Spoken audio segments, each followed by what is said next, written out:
경상도 이태평. 한탕의 꿈, 그리고 운명의 장난. 돈이 전부인 시대. 누구나 성공을 꿈꾸지만 누구나 부자가 되는 건 아니다. 한탕을 노리는 사람들, 운을 믿는 사람들, 그리고 현실을 도피하며 태평하게 살아가는 사람들. 지금도 수많은 이태백들이 있다. 이 이야기의 주인공, 이태백. 그는 일도 하지 않고 걱정도 없이 그저 때가 오기를 기다리는 남자였다. 그런데 신기하게도 그의 운은 언제나 기막히게 좋았다. 그의 작은 행동 하나가 엄청난 행운을 불러일으키고 마침내 조선과 대국을 뒤흔드는 부자가 된다. 운인가? 실력인가? 아니면 시대를 뛰어넘은 태평한 마인드가 만든 결과일까? 이태백, 그는 현대에서도 여전히 존재하는 운 좋은 사람의 대명사다. 이제 한탕을 꿈꾸는 남자의 기막힌 인생 역전 이야기가 시작된다.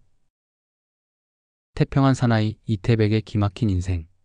오늘 들려드릴 이 이야기는 1979년 8월 5일 경상남도 거제군 사등면 사곡리 두동마을에서 이석필 어르신께서 들려주신 전설 같은 이야기입니다. 옛날 경상도에는 걱정 없이 태평하게 사는 한 사내가 있었다. 사람들은 그를 이태백이라 불렀다. 아무리 가난해도 끼니 걱정을 하지 않았고 하루하루를 유유자적하게 살아갔다. 그는 두 아내와 함께 살면서도 일할 생각은 전혀 하지 않았다. 같은 마을에는 그와 동갑인 부유한 친구가 있었다. 친구는 근면하고 부지런하여 큰 부자가 되었고 그런 이태백을 볼 때마다 안타까운 마음이 들었다. 아무리 그래도 가족을 부양해야 할 텐데 일을 할 생각은 안 하느냐?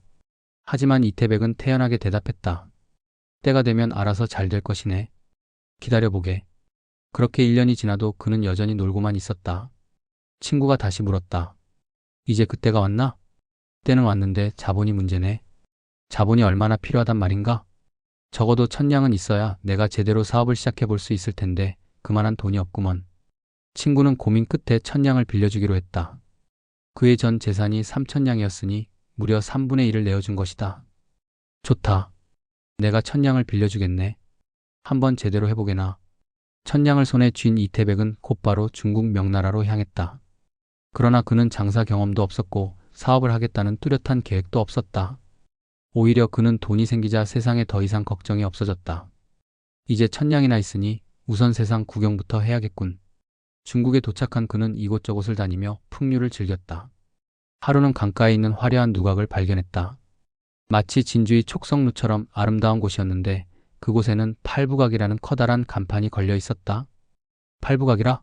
팔은 8, 부는 부자, 즉 8명의 부자가 노는 곳이란 뜻이군. 나도 1000냥은 가지고 있으니 팔부각이 어떤 곳인지 한번 구경해 봐야겠어. 그는 호기심을 참지 못하고 안으로 들어갔다. 팔부각 안에는 7명의 부자들이 모여 있었다. 서로 인사를 나누며 자연스럽게 대화를 나누게 되었다. 나는 조선 경상도에서 온 이태백이라 하오. 그러다 문득 이태백은 궁금해졌다. 그런데 팔부각이라면 8명이 있어야 하지 않소? 왜 한 사람이 부족하오? 그러자 부자 중 한 명이 대답했다. 우리 8명은 이 지방에서 손꼽히는 부자들이오. 그런데 오늘 한 사람이 참석하지 못했소. 그의 부친께서 세상을 떠나 당상을 입었기 때문이오. 이태백은 고개를 끄덕였다. 아, 그런 사정이 있었군요. 그는 잠시 생각에 잠기더니 갑자기 주머니에서 1000냥을 꺼냈다. 필묵 하나만 빌려주시오. 그는 붓을 들어 향촉대라는 제목을 적고 정성껏 편지를 썼다. 이 돈을 그 친구에게 전해주시오. 경상도에서 온 이태백이 갑자기 찾아와서 변변한 선물은 없지만 부친의 명복을 빌며 조의금으로 드리는 것이오. 그는 주저없이 1000냥을 내놓았다. 팔부각에서 부자들에게 1000냥을 조의금으로 내놓은 이태백의 행동은 모두를 놀라게 했다. 아니, 저 친구는 부자라고 해도 1000냥을 선뜻 내놓을 정도라면 대체 얼마나 잘 사는 사람인가? 7명의 부자들은 그를 더욱 신비롭게 여기게 되었고 그날 이후 각자 흩어졌다. 한편 이태백은 명나라에서 풍류를 즐기며 돈을 탕진한 후 다시 고향으로 돌아왔다.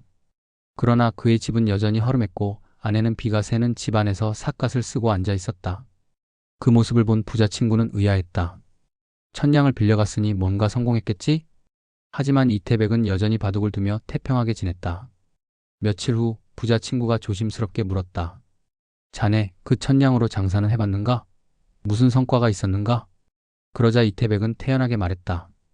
이미 선금을 걸어놓은 상태인데 잔액이 부족해서 진행을 못하고 있네. 그럼 잔액이 얼마가 필요한가? 2000냥이 더 필요하네. 부자 친구는 순간 말문이 막혔다. 1000냥도 큰 돈이었는데 이제는 전 재산을 모두 내줘야 할 판이었다. 자네 정말 출세할 자신이 있는가? 출세하다 못해 대성할 것이네. 때가 왔다네. 이까짓 2,000냥 가지고 고민할 것 없지 않은가? 부자는 고민 끝에 결국 2,000냥을 더 빌려주었다. 한편 팔부각의 부자들은 조의금을 받은 친구가 체면이 서자 다시 한번 이태백을 떠올렸다. 우리도 조선 경상도 이태백에게 감사의 뜻을 전해야 하지 않겠는가? 그들은 함께 논의한 끝에 단순한 선물 대신 중국 명나라의 금싸라기 한 상자를 보내기로 했다. 조선에는 인삼이 많으니 그런 것은 의미가 없네. 금싸라기를 보내자. 그렇게 해서 값비싼 금싸라기가 조선 경상도로 보내졌다. 이태백은 이 금싸라기를 받자마자 곧바로 거대한 들판을 샀다. 그리고 그곳에 웅장한 목조 대저택을 짓기 시작했다. 기둥을 세울 때 그는 금싸라기를 곧게 갈아 기둥 전체에 금칠을 했다. 그 결과 햇빛에 반짝이는 황금 기둥의 저택이 탄생했다. 이제 그는 마을에서 가장 눈에 띄는 부자가 되었다. 그에게는 친구가 두 번째로 내어준 2,000냥이 있었다. 이태백은 2,000냥을 들고 다시 중국으로 향했다.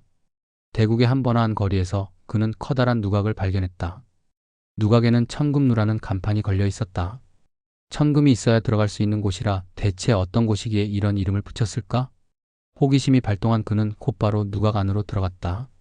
그곳에는 화려한 옷을 입은 아름다운 여인이 있었다. 그러나 그녀는 흔한 기생이 아니었다. 이태백은 이상하게 여겼다. 이 여인은 보통 여인이 아닌데 왜 천금을 받고 몸을 던지려 하는 것일까? 어째서 천금을 받고 몸을 희생하려 하시오? 여인은 한숨을 쉬며 말했다. 제 아버지는 명나라에서 국무총리와 같은 높은 벼슬에 계셨습니다. 그러나 평생 나라 일에만 몰두하셨고 가정에는 신경 쓰지 못하셨지요. 그 결과 막상 아버지가 세상을 떠나니 장례를 치를 돈이 전혀 없었습니다. 수많은 조문객들이 오겠지만 저는 아버지의 마지막 길을 제대로 보내드릴 방법이 없었어요. 결국 제가 몸을 팔아 천금을 마련하는 것 외에는 방법이 없었습니다. 사랑하는 아버지를 위해서라면 제 한 몸 희생하는 것이 대수롭지 않아요. 이야기를 들은 이태백은 조용히 천금을 꺼내 그녀에게 내밀었다. 이 돈을 가져가시오. 간판도 떼어버리고 아버지 장례나 잘 치르시오. 그러고는 자신의 이름과 고향만 남긴 채 떠났다. 그녀는 이태백이 준 돈으로 장례를 훌륭하게 치렀다. 그 소식은 곧 명나라 전역에 퍼졌다. 아버지를 위해 천금을 마련하려던 딸이 있었는데 조선에서 온 낯선 사람이 선뜻 거금을 내주고 떠났다. 그 덕분에 장례가 무사히 치러졌다. 이 이야기는 사람들에게 큰 감동을 주었고 결국 그녀는 명나라의 왕비가 되었다. 왕비가 된 그녀는 곰곰이 생각했다. 내가 이렇게 깨끗한 몸으로 왕비가 된 것은 조선의 이태평 덕분이다. 반드시 보답해야 한다.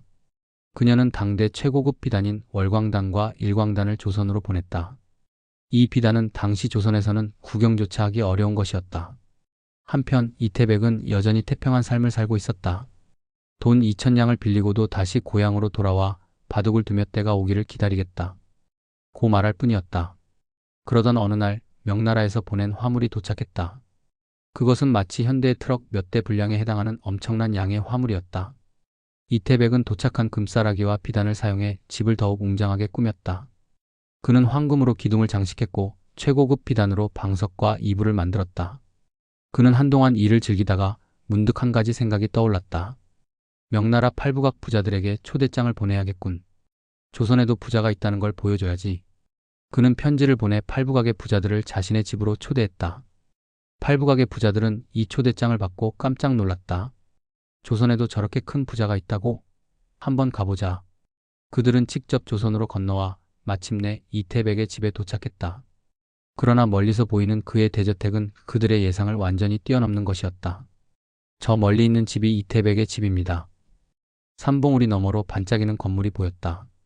가까이 가보니 집 전체가 금으로 덮여 있어 햇빛을 받아 빛나고 있었다.